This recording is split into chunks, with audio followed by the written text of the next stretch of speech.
Buchanan says regarding the abundant and cheap forms of energy like coal, gas and oil, quote, "The idea that a cheaper energy is a positive good, that it reduces poverty and gives people more leisure time, has been almost wholly lost. We have convinced ourselves that if it isn't hurting, it isn't working." The reason we slip so easily into talk about banning and rationing is not just that the lockdown has left us readier to be bossed about, it is that we have come to regard the use of power as a sinful indulgence, unquote.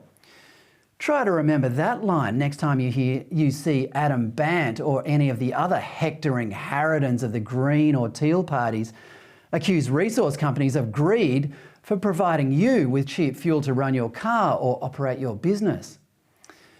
This joyless pessimism is a common characteristic of environmentalists and leftists. We saw the same reaction last week when we learned the wonderful news that the Great Barrier Reef, one of the natural beauties of the world, was in historically rude health. Most normal people responded happily and perhaps also thought for a moment that the experts who warned us that the reef was in danger in the first place were possibly exaggerating. Some might even have gone online and booked a holiday to the reef to immerse themselves in its natural wonders. But other people were not so overjoyed by the news. The Conversation, a website for academics discussing current affairs, said the latest figures about the reef might seem like excellent news, but this, quote, "doesn't necessarily mean our beloved reef is in good health."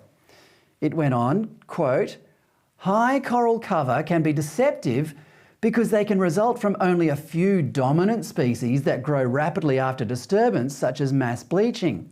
These same corals, however, are extremely susceptible to disturbance and are likely to die out within a few years," unquote. Stop me if you've heard this before. As recently as March, a mere 5 months ago, other experts were still warning that the reef was going to die. The Climate Council released a report titled "In Hot Water, Climate Change, Marine Heat Waves and Coral Bleaching." In it, the Council said the prospect for the Great Barrier Reef was dire.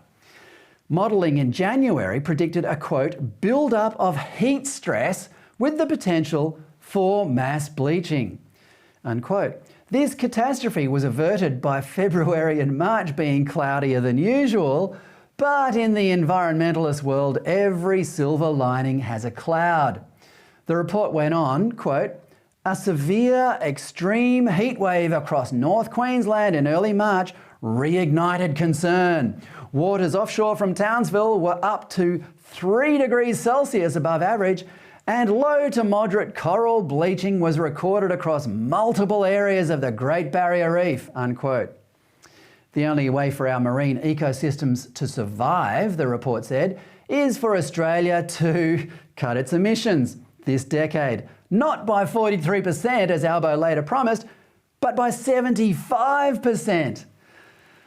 The report said, quote, "With the window for action closing fast, doing what it takes to protect our ocean's wonders is also key to avoiding, you guessed it, catastrophic global warming," unquote. Would that be the same catastrophic global warming that climate huckster Al Gore predicted in 2008 would melt the polar ice caps by 2013? The same catastrophism that we have been hearing about for half a century but never happens? A decent political leader would see this pattern of failed alarmism and dismiss it as an expensive hoax. After all, it's not as if our government shouldn't be busy enough preparing us for the far more real threats of war, famine and recession.